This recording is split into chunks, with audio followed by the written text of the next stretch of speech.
इथं बघा माझं काय चाललेलं आहे. आज दूध फुटलेलं आहे पूर्ण आणि ते तर मला काही टाकून द्यावं वाटत नव्हतं. तर प्रतीकला मी बोलली, प्रतीक मी छान मस्त याचे रसगुल्ले बनवते.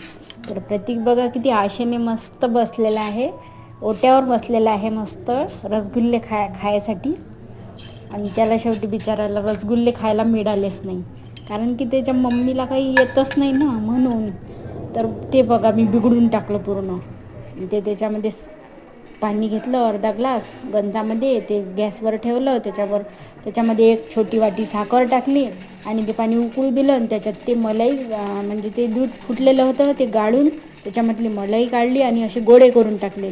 तो सगळा सत्यानाश झाला, ते फुटून गेले. तर त्याच्यानंतर मग मी ते मलाई राहिलेली काय केली माहिती आहे का तुम्हाला? तर ती मस्त कढई घेतली, कढईमध्ये ती मलाई टाकली, त्याच्यामध्ये एक वाटी साखर टाकली आणि ते खूप छान झालं, खूपच मस्त झालं. पण ते प्रतीकला अगदी आवडलं. हे बघा प्रतीक वेट करत आहे खाण्याचा. तर तुम्ही पण बनवून बघा, पण दूध फुटल्यावरच बनवसान बरं. त्याच्यानंतर